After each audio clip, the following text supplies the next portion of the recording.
مفتیوں میں ہٹو بچو ہے منفرد سب سے جدا، بول سے میٹھے چلا آتا ہے ہر چھوٹا بڑا، ہم چلا پتلی گلی سے آ گیا۔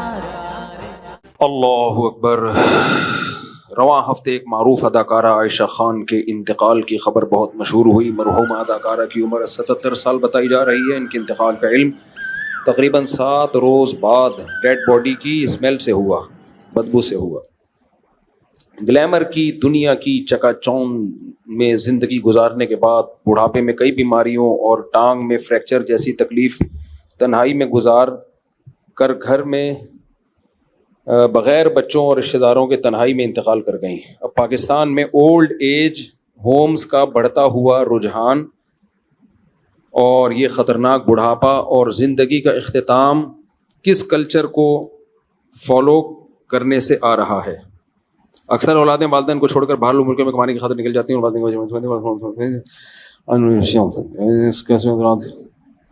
ہاں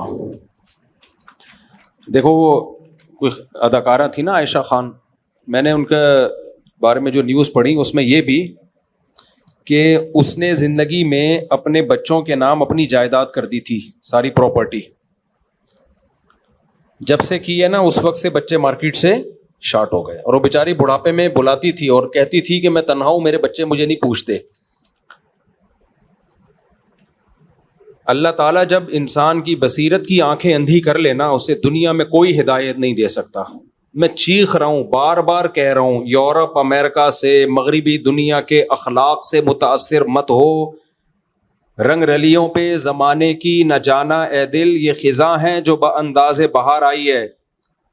میں بولتا ہوں بھائی مغربی دنیا برباد ہو چکی ہے، لیکن لوگ کہتے ہیں نہیں، اصل میں مفتی صاحب لوگ احساس کمتری کا شکار ہیں۔ ابھی میں نے بتایا تھا نا کہ وہاں بوڑھوں کا کیا حال ہے، خاندانی نظام تباہ ہو گیا، سب انڈیویجول لائف گزارتے ہیں، کوئی کسی کا پوچھنے والا نہیں ہے۔ تو کینیڈا سے ایک فیملی تھی، انہوں نے کمنٹس کیے، ہم تو یہاں بہت اچھے ہیں، پاکستان میں ہمارے بچے بگڑ رہے تھے، ہم تو یہاں بڑی محبت سے ٹائم گزار رہے ہیں، ایک دوسرے کا خیال ہے۔ مفتی صاحب کو پتہ نہیں کون غلط پٹیاں پڑھا دیتا ہے۔ بھائی جو مسلم فیملیز ہیں جنہوں نے مذہب پہ بچوں کو رکھا ہوا ہے، میں ان کی بات نہیں کر رہا، وہ تو محفوظ ہیں، بلکہ ہو سکتا ہے یہاں سے زیادہ اچھے ہوں وہ۔ میں نے دیکھا ہے مغربی دنیا میں جو مسلمان ہیں جنہوں نے شادی بھی کی، بچے بھی پیدا کیے اور بچوں کو دینی ماحول میں رکھا، مسجد قریب میں تبلیغ والوں سے تعلق رکھا، وہ تو واقعی بہت مزے میں ہے۔ بات مغربی دنیا کی نہیں ہو رہی ہے، بات ہے مغربی کلچر کی۔ جو اس کلچر کو فالو کر رہا ہے نا، گورے بہت اچھے، ہمارا سیکولر طبقہ جو دیسی لبرل ہیں، یہ مولویوں کے کلچر کو اچھا سمجھتے ہیں یا انگریزوں کے؟ یہ انگریزوں کے کلچر کو، ان کا یہ انجام ہے، یہ جو عائشہ خان کے ساتھ ہوا ہے۔ سمجھ رہے ہو کہ نہیں سمجھ رہے؟ ان کا اپنے گھر میں بھی یہی انجام ہونے والا، ان کے نہ باپ کا پتہ ہوتا ہے نہ ماں کا پتہ ہوتا ہے، اللہ معاف فرمائے۔ نہ ان کی اولادیں ان کو پوچھتی ہیں، کیونکہ مذہب تو سکھایا نہیں۔ یاد رکھو، بڑھاپے میں ماں باپ کی بھرپور خدمت یہ مذہب کی موٹیویشن کے بغیر ممکن نہیں ہے۔ مذہب بہت بڑے بڑے کام کرا لیتا ہے، اس کے علاوہ نہیں ہو سکتا۔ میں مثال دیتا ہوں، رمضان کے 1 مہینے کے ہم سب روزے رکھتے ہیں، میجورٹی مسلمانوں کی رکھتی ہے۔ 1 مہینہ بھوکا پیاسا رہنا، کیا گورنمنٹ اگر لا بنائے ہم کر لیں گے؟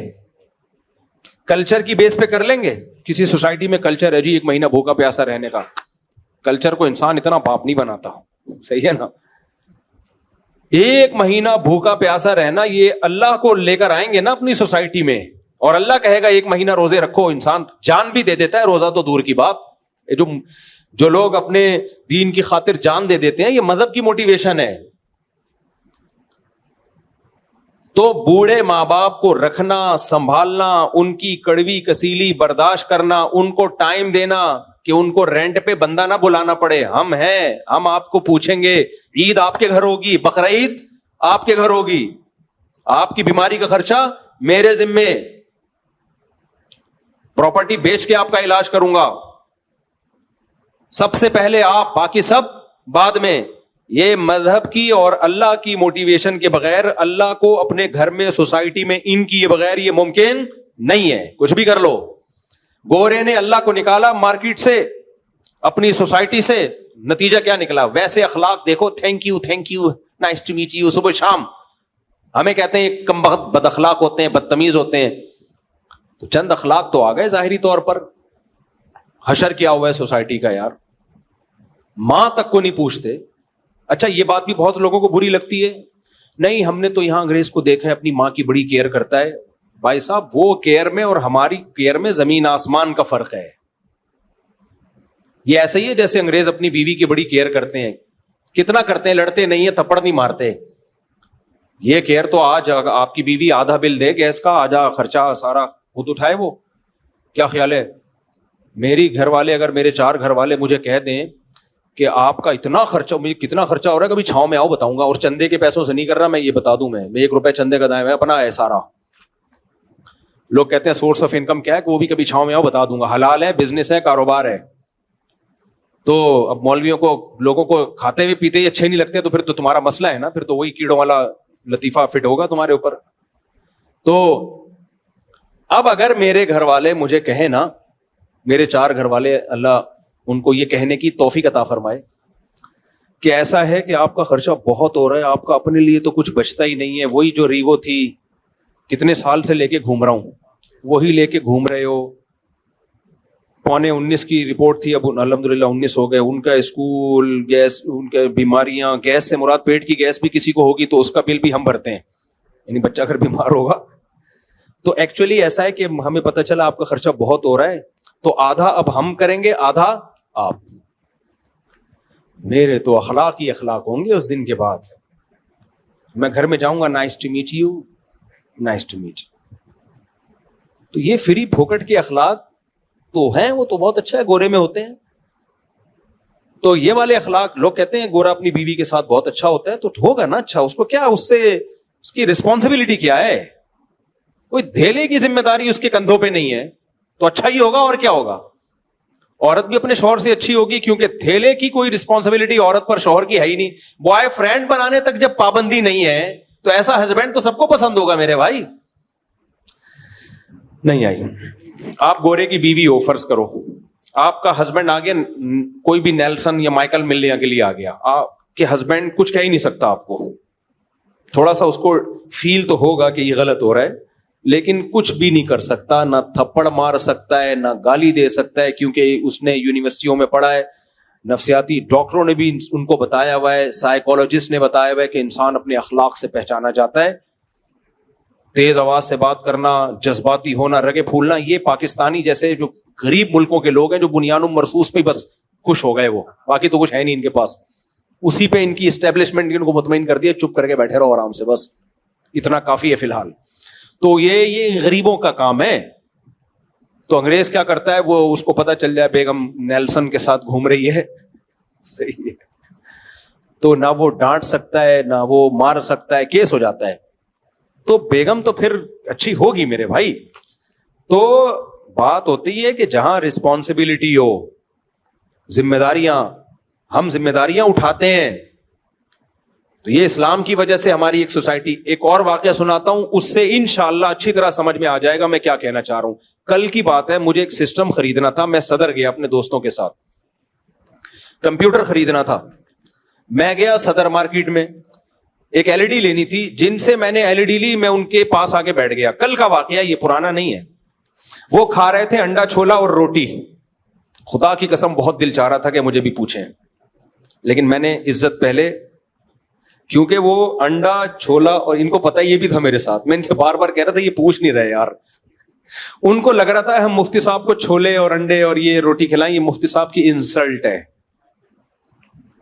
ان کا خیال تھا مفتی صاحب ہیں بھائی, انڈے چھولے کیا مفتی صاحب. اور میرا خدا کی قسم جو دل چاہ رہا تھا نا انڈے چھولے کھانے کا, اور وہ کھائے, اتنی دیر لگا دی انہوں نے, بھائی ہٹاؤ یار جلدی سے, میرا دل چاہ رہا ہے کھانے کا. یہ تو اب میں راز فاش کر رہا ہوں, ورنہ ان کے سامنے تو عزت سے بیٹھا. وہ کہہ رہے تھے کچھ کھانا ہے, میں نے کہا نہیں کچھ موڑے, لیکن مجھے بھوک لگ رہی تھی اور میرا انڈے چھولے, ان کو پتا ہے میں پہلے کہہ رہا تھا یار کوئی دکان دیکھو یا کوئی چھولے کی دکان ہو, تو وہ تو تھی نہیں, وہاں گئے تو وہ وہی کھا رہے تھے. خیر اب ان کو پتا چلے گا تو افسوس ہوگا. اب کیا فائدہ یار, اب کیا فائدہ.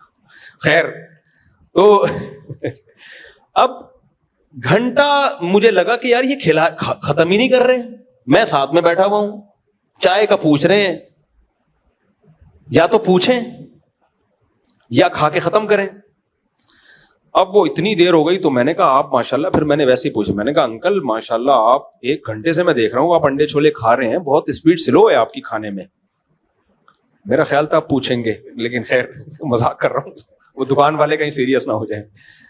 تو انہوں نے کیا کیا, انہوں نے کہا کہ یہ میرا معذور بیٹا ہے, یہ بہت آہستہ ہے. وہ اصل میں اس معذور کو کھلا رہے تھے, معذور بیٹے کو, ایک بیٹا معذور تھا اس کو کھلا رہے تھے. تو 1.5 گھنٹہ تو لگا ہوگا, اور اس وقت تک بھی بہت چھوٹے نوالے بنا کے وہ کافی دیر تک چباتا رہتا, اس کو چباتا رہتا.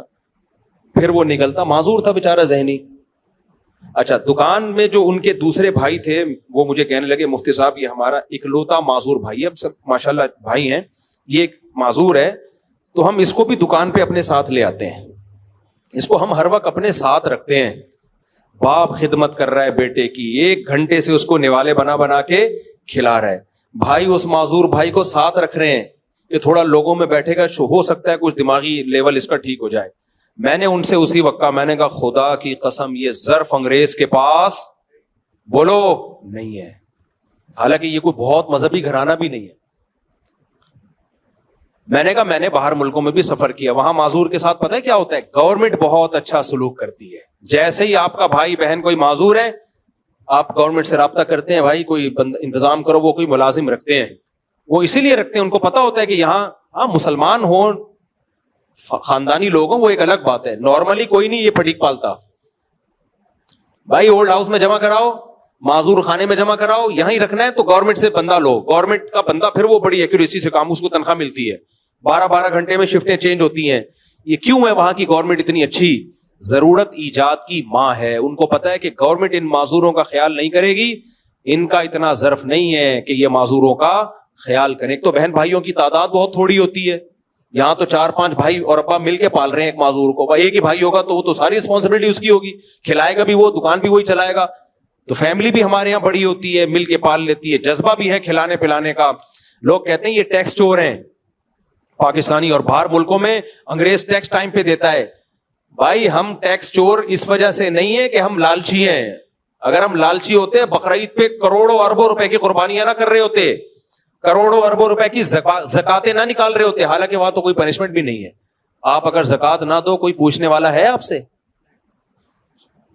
تو اس کا مطلب ایسا نہیں ہے کہ ہم جو ہے وہ لالچی ہیں, کنجوس ہیں.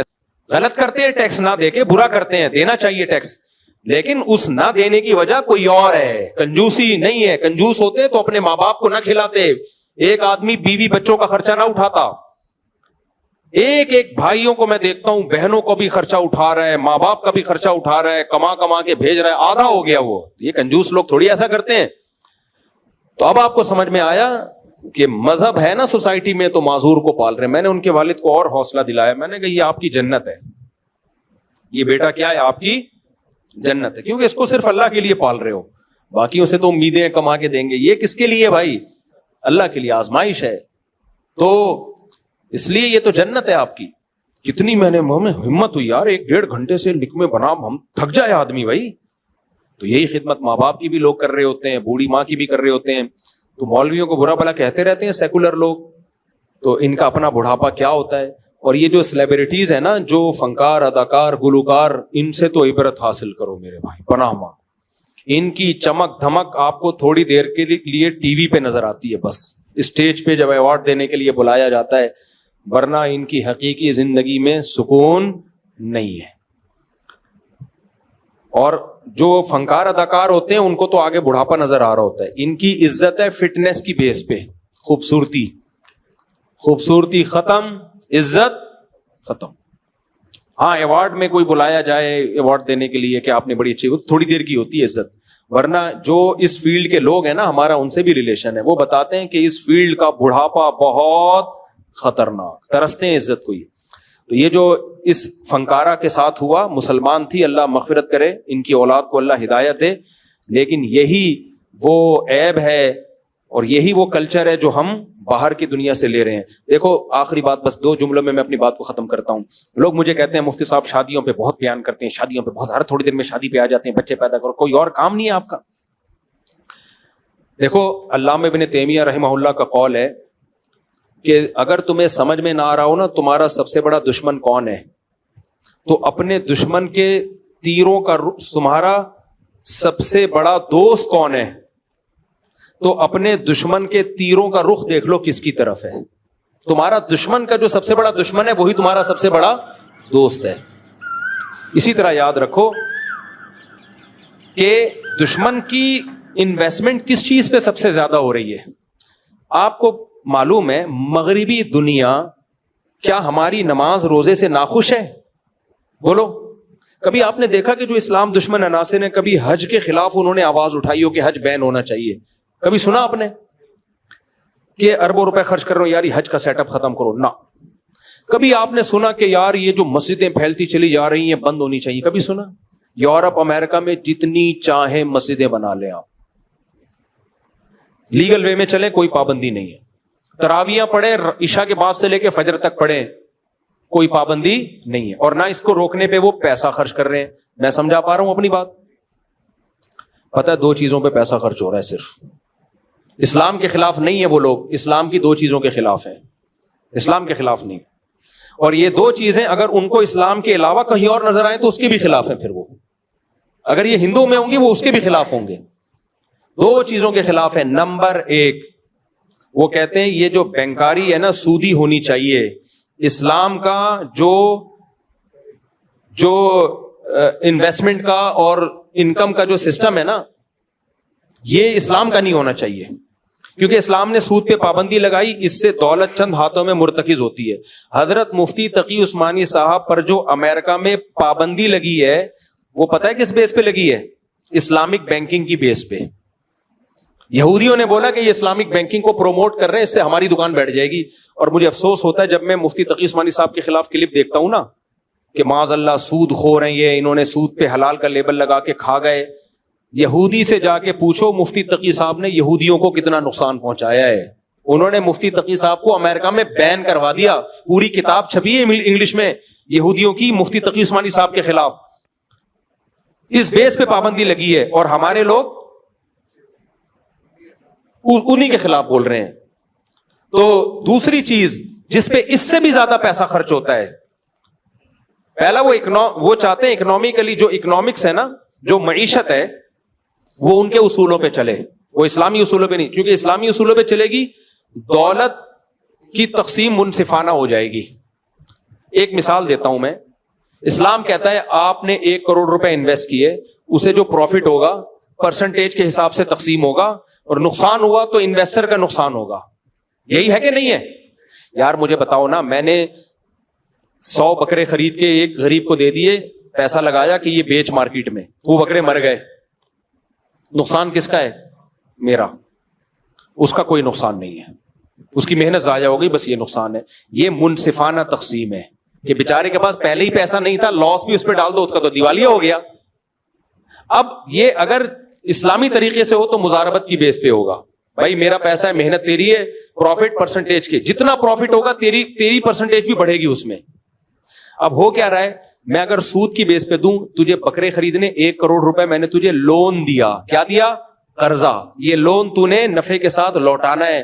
اس نے لون کے بکرے خریدے, بکرے مر گئے, اس نے مجھے سود بھی دینا ہے, اور وہ 1 کروڑ کہاں سے دے گا وہ؟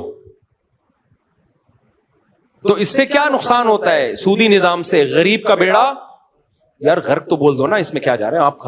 بیڑا غرق کروا تھوڑی رہے ہیں, آپ سے بلوا رہے ہیں کہ ایسا ہوتا ہے بیڑا غرق. تو کبھی بھی تبھی آپ دیکھو یہ تاجر لوگ ہم سے, زیادہ تر تاجر نماز کے مسئلے پوچھیں گے, زکوٰۃ کے مسئلے پوچھیں گے, قربانی کے پوچھیں گے, تجارت کے بہت کم پوچھتے ہیں. میں نے ایک دفعہ پنجاب میں کچھ تاجروں سے بات کی کہ میں ایک ورکشاپ کروانا چاہتا ہوں تجارت کے شرعی مسائل پر, ہم تاجروں کو ٹریننگ دیں گے کہ شرعی لحاظ سے تجارت کب جائز ہوتی ہے کب ناجائز. آج تک وہ دن نہیں آیا. کہہ رہے ہیں تاجر لوگ آمادہ ہی نہیں ہوتے اس پہ. میں نے کہا ان کو بولو ڈرو مت, ہم کوئی آپ کے تجارت بند نہیں کر. ان کو ڈر لگتا ہے یار یہ حرام چیزوں پر ہم کو کھائیں گے کہاں سے ہم. میں نے کہا شریعت میں متبادل ہے, جائز متبادل. تو سب سے زیادہ وہ کوشش کس پہ کرتے ہیں؟ معاشی نظام ان کا چلے, کیونکہ پیسہ ان کی مرضی کے لوگوں کے ہاتھ میں آئے. دوسری چیز جس پہ اس سے بھی زیادہ انویسٹمنٹ ہے وہ آپ کا فیملی سسٹم تباہ کرنا. بات سمجھ میں آ رہی ہے کہ نہیں آ رہی ہے؟ اب اس کے لیے انہوں نے لیبل اچھے اچھے لگائے. اگر وہ ایسے کہتے کہ زنا کو معاشرے میں عام کرو, خاندانی نظام کو تباہ کرو, تو ہم مان لیتے؟ بولو نا, مان لیتے ہیں. جب کوئی چرسی کسی کو چرس پلاتا ہے تو یہ کہتا ہے میں چاہتا ہوں جیسا میں برباد ہو گیا ہیروئن پی کے میری ہڈیاں نکل آئیں, تو بھی ہڈیاں نکال, تو بھی مر, تیرا پروگرام جائے گا ور. کیسا شعر کہا میں نے. تو پیے گا ہیروئن, وہ آئے گا کہ ہم تو ڈوبے ہیں صنم, تم کو بھی لے ڈوبیں گے. وہ آئے گا ایک دفعہ لگا کے دے, خدا کی قسم ایسا مزہ آئے گا, مزہ نہ آئے پیسے واپس.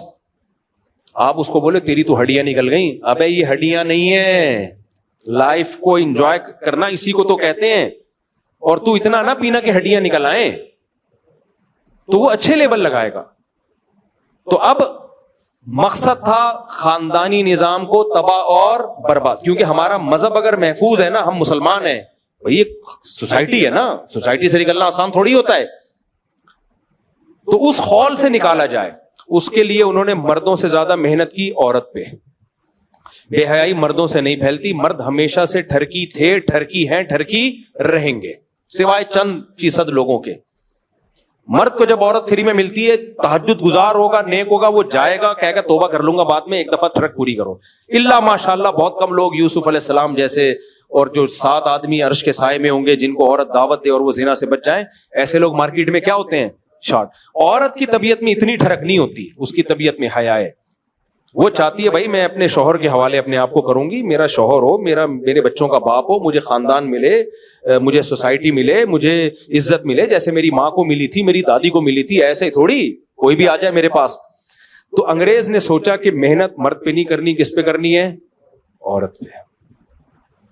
کس پہ کرنی ہے بھائی؟ اور عورت کا بیڑا غرق کرنا ہے. تو اس کو کہا کہ آزادی. کیا اس کو سکھایا؟ پردے سے آزاد ہو جاؤ, بس اتنا کافی ہے. گھر کی 4 دیواری سے آزاد, جاب کرنا جیسے تمہارا حق ہے, جیسے تمہارے شوہر کا حق ہے, تمہارا بھی حق ہے. ابے جاب کرنا حق نہیں ہوتا, کمبختوں ذمہ داری ہوتی ہے. تم کمبختوں یہ ذمہ داری کو کیا کہہ رہے ہو؟ حق ہے. بے وقوفوں والی بات ہے یار, میں کما رہا ہوں, یہ میرا حق نہیں ہے, میری ذمہ داری ہے. اگر آپ مجھے ذمہ داری سے ہٹا دیں گے میری تو عیاشی بڑھے گی. واہ بھائی واہ. اسلام نے عورت کو آزادی دی تھی کہ تم جاب کی پابندیوں سے آزاد ہو, تمہارے شوہر کی ذمہ داری ہے جاب کرنا. اس کو بول دیا کہ تم آزاد ہو, جاب کرو. ابھی ایک لبرل انٹی کا بیان آیا, بڑا خاندانی بیان کیا. اس نے کہا ہمیں الو بنایا گیا ہے کہ جاب کرنے میں ہم آزاد ہیں. کہہ رہے ہیں آزاد نہیں, ہم تو اور مصیبت میں آ گئے. ہم جاب کر کے کمبخت سسرال کو بھی کھلا رہے ہیں, بچہ بھی پال رہے ہیں, اور گھر بھی ہم سنبھال رہے ہیں, اور میاں صرف ایک جاب کر رہا ہے. ہمارا تو بیڑا غرق ہو گیا. تو عورت کو آزاد کیا, شوہر سے آزاد, بھائی سے آزاد, باپ سے آزاد. اس کو دفتر میں جا کے باس کا غلام بنا دیا, جہازوں میں ایئر ہوسٹس کو کمپنیوں کا غلام بنا دیا. مجھے سب سے زیادہ ترس ایئر ہوسٹس پہ آتا ہے. کل میں ایک ویڈیو دیکھ رہا تھا, میں نے گھر والوں کو کہا, وہ ہم جہازوں کی ویڈیو دیکھنے کا مجھے بڑا شوق ہے کہ جو ہوتے ہیں نا جہاز کریش کیسے ہوئے یا کیسے بنتے ہیں. تو میں نے کہا یہ ہم جاتے ہیں نا کبھی لمبے روٹ پہ, امریکہ جا رہے ہیں تو 18-20 گھنٹوں کی فلائٹیں ہو جاتی ہیں. اس میں ایئر ہوسٹس کی ڈیوٹی 6 گھنٹے 8 گھنٹے 8 گھنٹے تک اس کی پیشانی پر لکیر آنے پر گورنمنٹ کی طرف سے پابندی ہے. نہیں آئی میرا خیال ہے بات. اس پر پابندی ہے کہ 8 گھنٹے میں ایک دفعہ آپ کی پیشانی پر, یہ نہیں آپ اس کو 100 دفعہ بٹن دباؤ نا, یہ چاہیے وہ چاہیے, یہ نہیں, یوں نہیں ہوگا, ایسے نہیں, وہ ایسے ہی. تھینک یو, شکریہ, تھینک یو. ابے خدا کی قسم بہت مشکل ہے یہ تھینک یو. آدمی کا دل چاہتا ہے رکھ کے چماٹ لگائے. بعض کسٹمر ایسے ہوتے ہیں, یار ابھی چائے پیتی ہے, ابھی پانی منگوا رہے ہو, ایک دفعہ منگواؤ نا. گھر میں تو بول دے گی بیوی, انڈے لینے بھیجا تھا, ڈبل روٹی اٹھا کے لے آئے. لیکن ایئر ہوسٹس نہیں کہہ سکتی. یہی ایئر ہوسٹس کسی مالدار کی بیوی ہوتی جو اس سے ڈبل مالدار ہوتا, وہ اس کو یہ ساری سہولتیں گھر میں اس سے ڈبل دے رہا ہوتا اور ڈانٹے بھی سن رہا ہوتا. لیکن مالدار کو دوسری شادی سے بولو بولو نا روک. وہ کروڑپتی ارب پتی آدمی میرے دوسری شادی کے بیان پہ اعتراض کر رہا ہوگا, بھائی تو ایئر ہوسٹس سے شادی کر, جتنی اس کی تنخواہ ہے 10 لاکھ تنخواہ ہے, تو 20 لاکھ دے اس کو. ایسے ایک کروڑپتی ہیں, لیکن اس کروڑپتی کو سمجھا دیا شادیاں وادیاں کرنا بری بات ہے, وہ بھی عیاشی میں لگا ہوا ہے. خیر, تو عورت کو بے پردگی کرا دی اس سے خاندانی نظام تباہ ہو گیا. پھر عورت کو کہا تم بچہ پیدا کرنے کی مشین نہیں ہو. اگر ہو بھی گئی نا شادی, اب اسے نسل بنانے سے روکا جا رہا ہے. حالانکہ اولاد گفٹ, یہ ایسے ہی ہے جیسے آپ کے گھر میں نوٹ چھاپنے کی مشین آ جائے, تو آپ بولو گے کہ میں نوٹ چھاپنے کی مشین مجھے نہیں چاہیے. بھائی وہ نوٹ چھاپ رہی ہے, عورت پیدا وہ گدے گھوڑے نہیں پیدا کر رہی, وہ انسان پیدا کر رہی ہے, بیٹے بیٹیاں پیدا کر رہی ہے. تو یہ تو مشین بہت اچھی مشین ہے بھائی. زمین آلو پیاز ٹماٹر پیدا کرتی ہے, کسان کے دل میں قدر ہوتی ہے. اور یہ کون پیدا کر رہی ہے؟ انسان. کوئی سائنٹسٹ بنے گا, کوئی فوج میں جائے گا, کوئی تاجر بنے گا, یہ انسانوں کو پیدا کر رہی ہے. تو اس کو یہ سکھا دیا ہم بچے پیدا کرنے کی مشین نہیں ہے. اس سے اس کی تنہائیاں. عورت کا سب سے بڑا سرمایہ, دیکھو کوئی عورت کو عزت دے نہ دے, اسلام, کلچر, فیملی پابند, یعنی اخلاقیات کیا کہتی ہیں, ماں سے بڑا حق آپ پر کسی کا نہیں ہے. تو اس کو ماں کے حق سے ہی محروم کر دیا. بیوی کو وہ عزت تھوڑی ملتی ہے جو اولاد کی طرف سے ماں کو ملتی ہے. بہن کو وہ عزت تھوڑی ملتی ہے جو اولاد کی طرف سے ماں کو ملتی ہے. ایئر ہوسٹس کو خدا کی قسم کمپنی کی طرف سے وہ عزت مل نہیں سکتی جو بیٹے کو, جو ماں کو کس کی طرف سے ملتی ہے, بیٹے بیٹیوں کی طرف سے ملتی ہے. اللہ نے حکم دے دیا نماز پڑھتے ہوئے پکارے, نماز توڑ کے جواب دو. باس کے بارے میں تھوڑی حکم دیا ہے. عورت کا سب سے بڑا سکون, سرمایہ, سہارا وہ کیا تھا؟ اولاد. اسے پٹیاں پڑھا دی, تم بچے پیدا کرنے کی مشین نہیں ہو. یہ ایسے ہی ہے جیسے میں مردوں کو اپاہج بنانا چاہ رہا ہوں, اور میں چاہ رہا ہوں کہ یہ بیویوں کو کما کے نہ کھلائیں اور بیڑا غرق کر دیں خاندانی نظام کا. تو اس کا طریقہ کیا ہوگا؟ میں مرد کو بولوں گا تو کوئی کمانے کی مشین تھوڑی ہے جو روزانہ بیوی کو برگر کھلاتا ہے. کیا خیال ہے بھائی؟ ایک آدمی روزانہ انڈے بھی لے کر آ رہا ہے, دہی بھی لے کر آ رہا ہے. وہ آدمی سے مراد میں ہوں, یعنی آپ لوگ بھی ہیں. روزانہ انڈے لا رہا ہے, دہی لا رہا ہے. میں تو یہی کام کر رہا ہوتا ہوں. میں لوگ کہتا ہوں, میں جہاں نکلتا ہوں لوگ سیلفیاں اور مفتی صاحب اسٹائل سے جا رہے ہیں, ایسی آ رہی ہوتی ویڈیوز, حالانکہ میں دہی لینے جا رہا ہوتا ہوں. اگر پتہ چل جائے نا ایسے اسٹائل جیسے میں غزہ فتح کرنے جا رہا ہوں, یہ میرے اسٹائل آ رہے ہوتے, میں گھر میں بتاتا ہوں میں دہی لینے جا رہا تھا اور دیکھو اسٹائل کیا مارا ہے لوگوں نے. تو اب میں بتاؤ, میں دہی لینے جا رہا ہوں, میں ٹماٹر لینے جا رہا ہوں, کوئی بندہ آئے میرے پاس, مفتی صاحب تم اپنے گھر والوں سے بولو جاب کریں, آپ انڈے لانے کی مشین نہیں ہو, روزانہ ڈبل روٹی لانے کی مشین نہیں ہو. تو دیکھو وہ میرا خیر خواہ بن کے اصل میں میرا بیڑا غرق کر رہا ہے, گھر توڑ رہا ہے. وہ گھر کو کیا کر رہا ہے بھائی؟ اپریشیٹ کرو مفتی صاحب, خاندانی آدمی ایسے ہی ہوتا ہے, کبھی دہی لینے جا رہا ہے, کبھی انڈے لینے جا رہا ہے. یہ اچھے شوہر ہونے کی علامت ہے. تو بیوی کے بارے میں نبی کی موٹیویشن کیا ہے؟ تزوج الودود الولود, تزوج الودود الولود. بیوی وہ اچھی جو تمہیں کثرت سے اولاد دے, کیونکہ اس سے تمہیں تمہارا اولاد ایلفی کا کام کرتی ہے, ماں باپ کو جوڑ دیتی ہے. وہ جتنے زیادہ بچے ہوں گے چھوڑنا اتنا مشکل. آدمی کہتے ہیں بچوں کو لے کے کہاں جاؤں گا میں, وہ ایلفی کا کام دیتے ہیں, بچے جوڑ دیتے ہیں ماں باپ کو, پھر سہارا بنتے ہیں, پھر ان کی خوشیاں غمیاں سب مشترک ہوتی ہیں. تو جو سب سے بڑی چیز بیوی کو آپ کے ساتھ جوڑنے والی, آپ کے دل میں اس کی محبت پیدا کرنے والی, اس کو یہ کہہ کے کہ بچے پیدا کرنے کی مشین نہیں ہو. تبھی میں کہتا ہوں جو عورتیں بچے نہیں پیدا کرتی ہیں اور کہتی ہیں ہم کو بچے پیدا کرنے کی مشین ہے, تو ان کو بولا کرو ہم کیا کمانے کی مشین ہے. تو مشین کوئی نہیں ہوتا, ایک اللہ نے ایک اولاد دی ہے, یہ نعمت ہے. تو بس خلاصہ یہی نکلا, اٹھا کر پھینک دو باہر گلی میں, نئی تہذیب کے انڈے ہیں گندے. تو یہ ان کا سب سے زیادہ فوکس اس پر ہے کہ خاندانی نظام کو تباہ کیا جائے.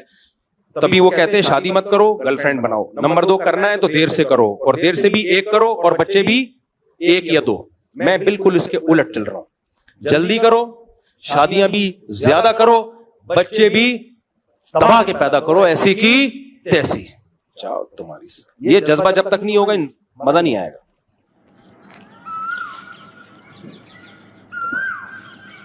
لوگ کہتے ہیں بگڑ جائیں گے, 2-4 اسپیئر میں بگڑنے کے لیے اتنے پیدا کرو کہ بگڑ بھی جائے نا, 2-4 تو کام کے نکلیں گے نا. ایک ہی انڈا وہ بھی گندا, ایسے لوگ ہیں, 2 بچے ان کی بیچارے عائشہ خان کے تو میرا خیال ہے 2 بچے تھے, 2 بچے تھے, انہوں نے چھوڑ دیا. اور پھر یہ 2 آپ کے کتنے 4 ہیں. میرے سامنے ادھر کنارے پہ بیٹھا کریں, بیان میں کنارے پہ بیٹھا, بہت غصہ. مفتی صاحب آپ نے ہاں کوئی صحت کا ایشو ہو تو وقفہ کرنے میں کوئی حرج نہیں ہے, شرن جائز ہے بھائی, صحت کی وجہ سے کہ بھائی اگر 2-3 بچے ہو جائیں, ذرا 1-2 سال وقفہ کر لیں, 2 سال وقفہ کر لیں, اس میں کوئی وہ شرن جائز ہے.